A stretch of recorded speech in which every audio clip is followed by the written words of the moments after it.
Dog barks desperately at pregnant woman. But when police realized the truth, it was too late. It started with a sound no one expected. A dog, drenched in mud, barking like it had lost its mind, right outside a quiet neighborhood grocery store. But this was not just any bark. It was frantic, high-pitched, and full of fear. People looked. Some laughed, others ignored it. But one pregnant woman paused. She looked down at the shaking creature and whispered, "What is wrong with you?" She had no idea those few seconds would change everything. What happened next was something no one could have prepared for. So, stay with us, because the story you are about to hear is not just about a barking dog. It is about fate, instinct, and the terrifying truth that almost went unnoticed. Subscribe now for more powerful real-life stories that reveal what loyalty, loss, and unexpected courage really look like. Sarah was in her third trimester, just a few weeks away from giving birth to her first child. She was calm, glowing, and the kind of person who noticed the little things, like a shivering stray dog barking with purpose. It was raining that afternoon. The wind had picked up. Most people rushed to their cars, shielding groceries under coats. But Sarah, she stood still, watching. That dog was not just barking, it was pleading. She took a cautious step forward, placing a hand gently on her belly. "Are you hurt?" she asked softly. The dog, a medium-sized shepherd mix, took a few steps back, then turned its head and barked again, this time facing the wooded area just behind the store. Then it looked at her again, another bark, and again, toward the woods. Sarah felt something stir inside her. It was not fear. It was a strange kind of pull, as if something or someone was calling through this animal. A woman inside the store knocked on the glass. "Do not touch it," she mouthed. "Strays can be dangerous." But Sarah could not look away. Something in that dog's eyes was trembling with urgency. She reached into her pocket, pulled out a granola bar, and gently unwrapped it. She crouched as far as her belly would allow and placed the bar on the ground. The dog sniffed it, but did not eat it. Instead, it took another step back, barked again, then began to walk toward the woods. And that is when it happened. Sarah heard a muffled cry, faint, fragile, like someone calling for help from under the earth. She froze. Her hand went instinctively to her belly. The dog barked again, sharper this time, and ran toward the woods. Sarah's heart was pounding. The baby kicked. Something was out there, something real. She grabbed her phone with shaking hands and dialed 911. "Please," she told the dispatcher, "I know this sounds strange, but I think someone's out there in the trees. A dog found me. It is trying to show me something." The silence on the other end lasted too long. "Ma'am," the voice finally said, "are you sure?" "No," Sarah whispered, "but I need you to be." 2 officers arrived within 6 minutes, sirens silent, lights flashing blue through the dusk. Sarah waved them over from the edge of the parking lot, her shoes soaked from the wet grass, her hand still on her belly. The dog was pacing nervously now, circling, barking, never taking its eyes off the trees. One of the officers stepped out, young and skeptical. "Ma'am, with all due respect, are you sure this is not just a stray trying to lead you to a trash bag or something?" His partner, older and more experienced, took one look at the dog and frowned. "This is not just barking," he muttered. "This is what they call alert behavior." Sarah pointed toward the woods. "I heard something, a voice. It sounded like a child. It was faint but real. I swear I'm not imagining this." The younger officer sighed. "All right, let us take a quick look." They walked into the edge of the woods. Sarah waited by the trees, heart pounding in her chest. The rain had turned to a mist, and the forest smelled of wet earth and fallen leaves. The dog followed them in, darting between the trees until suddenly it stopped, rigid, tail down, ears up. It started barking again, louder than before. Its nose pointed straight at a patch of disturbed soil under a low-hanging pine.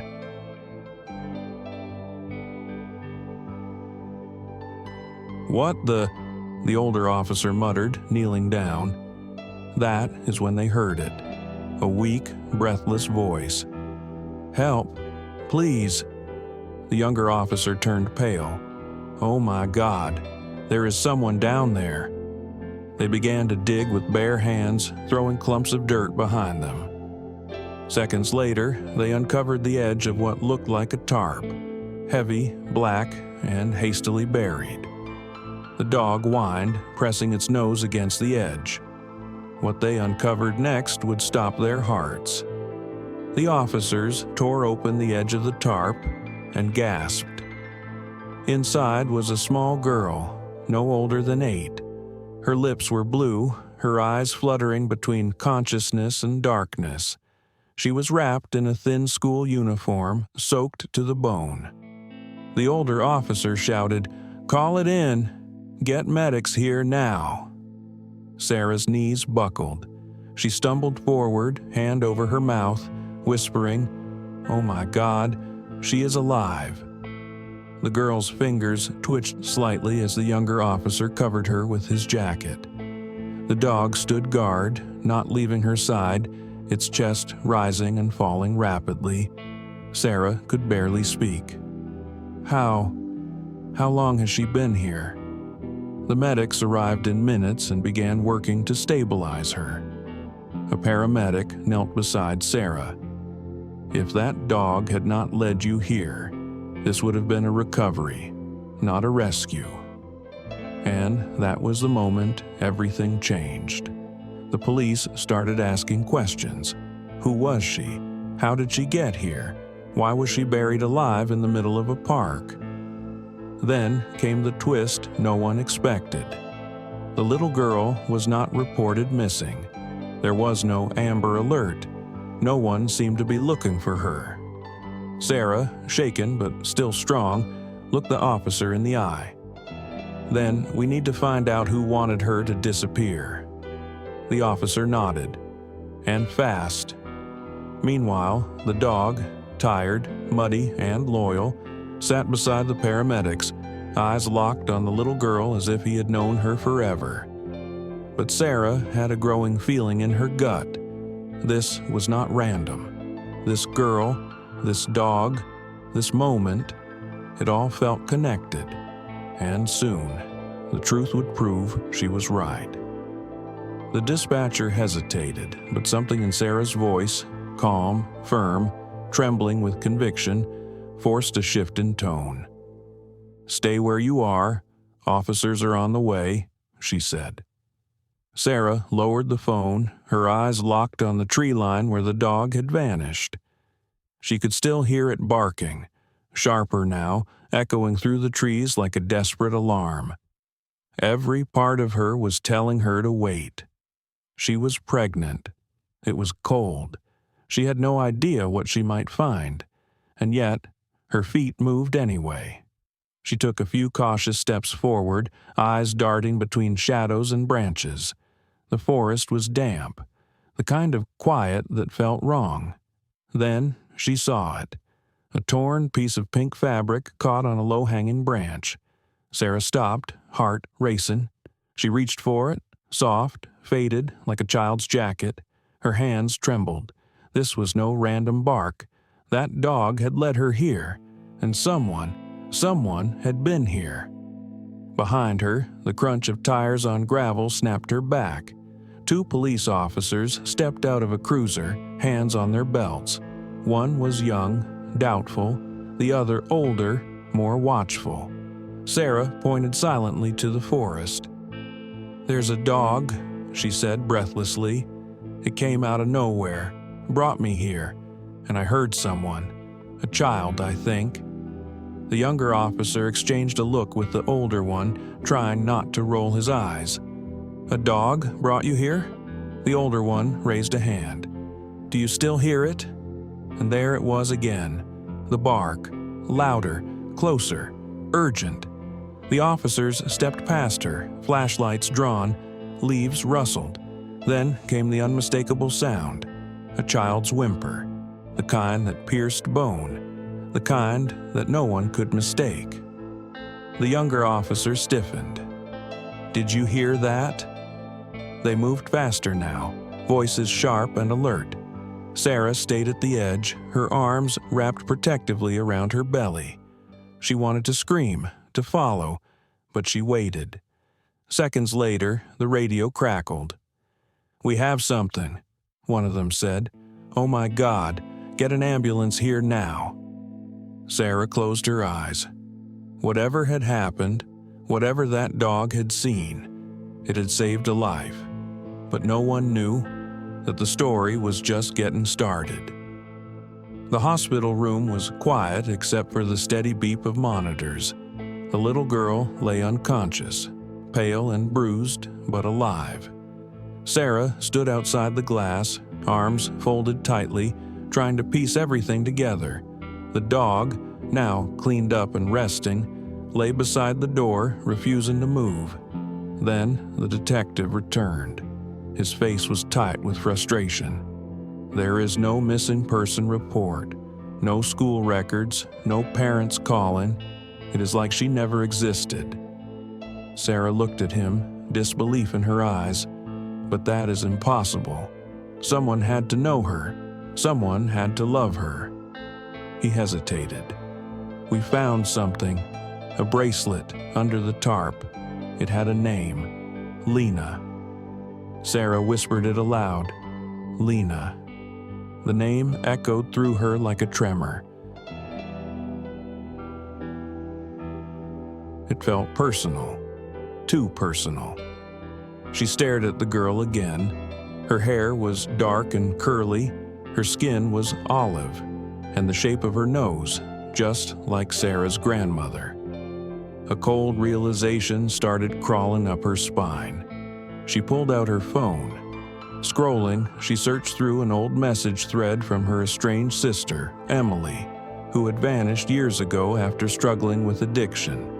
A single photo loaded. It was of a toddler, tiny, smiling, wearing that same bracelet. Her name was Lena. Sarah's voice cracked. "That is my niece." The detective's head turned sharply. "Are you saying you know this girl?" Tears welled in her eyes. "Yes, and if she is here, buried alive with no one searching, that means Emily. Something terrible must have happened to her." The detective looked shaken now, too. "Then we are not just looking at a case of neglect.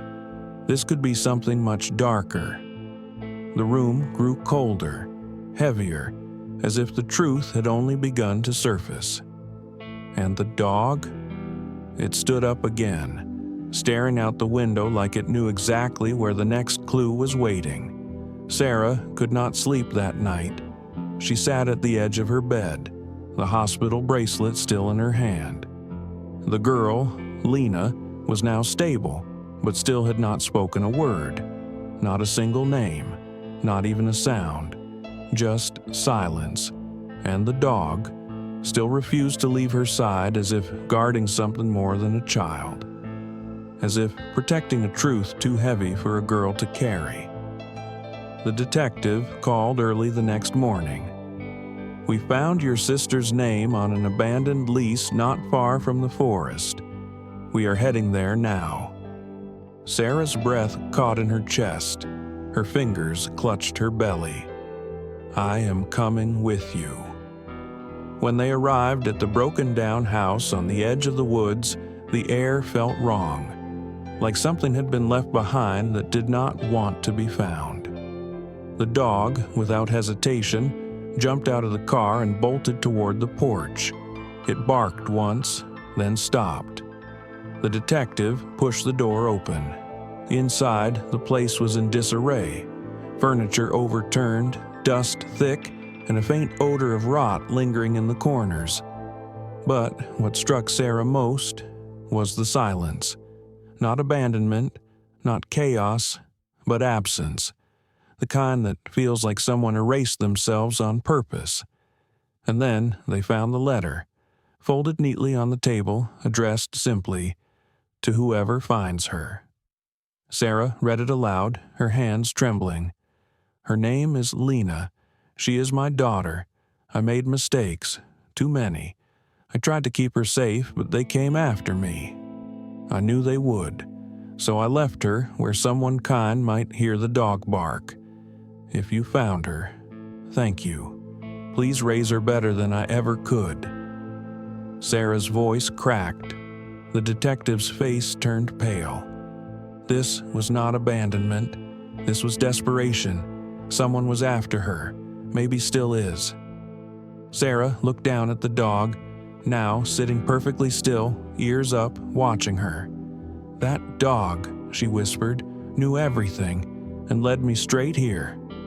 The detective nodded. "It did more than that. It just opened a case we were never supposed to find." Suddenly, the phone rang. The hospital.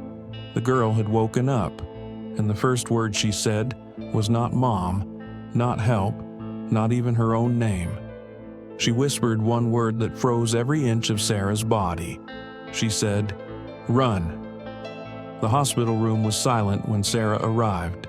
Lena lay curled on the bed, small and fragile, but her eyes, those eyes held storms. The nurse stepped aside gently, whispering, "She has not said anything else, only that one word." Sarah knelt beside her. "Lena, do you remember me?" The girl blinked slowly, then nodded. Her lips trembled. "You, the one with the baby." Sarah swallowed hard. "Yes, and I think I might be your aunt." Tears welled in the child's eyes. They said, "They would hurt you if I talked." "Who?" Sarah asked softly, already knowing the answer was not simple. "The men in the black van. They came after Mama. She told me to run. She said the dog would find someone good." Sarah's stomach turned. Everything suddenly connected. This was not a lost child case. It was deeper, darker. The detective entered quietly, holding his phone. "Sarah, we traced the plate of an abandoned van near the woods. It is tied to a name that showed up on your sister's lease records. A man, convicted, released, off the grid, but definitely dangerous." Lena flinched at the sound of "man." She whispered, "He hurt Mama. He locked me in the basement when she went missing." Sarah looked at the detective. "We need protection, now."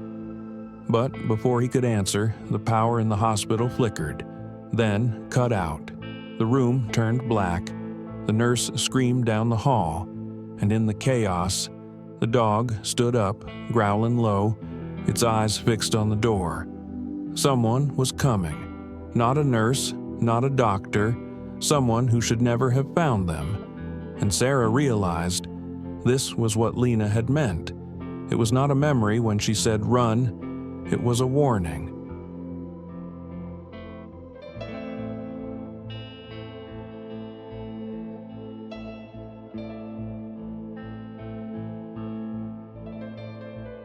And it had come. Too late. The emergency lights flickered back on just long enough to show the silhouette of a man in the doorway. He was tall, gaunt, and his presence froze every breath in the room. Sarah's hand instinctively moved to cover her belly. The dog positioned itself between her and the door, fur bristling, growling deeper now. The man stepped forward, slow and calm like he had done this before. "You should not have come here," he said flatly, eyes fixed on Lena. But before he could take another step, a sudden blare of sirens cut through the silence. Red and blue lights spilled into the hospital hallway. Officers charged in. The man turned to run, but the dog leapt, clamping down on his arm, dragging him back with a force that made even the officers pause. They moved fast, tackling him, cuffing him. Lena screamed. Sarah held her tight. It was over. Later, in the quiet aftermath, Lena finally spoke freely. About her mother, about the man who had hurt them, about the basement, the codes, the warnings. But the moment that stayed with Sarah forever was when one of the officers, kneeling beside her, looked at the dog and whispered, "That animal just saved 3 lives." Sarah smiled faintly. "He is not just a dog. He is family."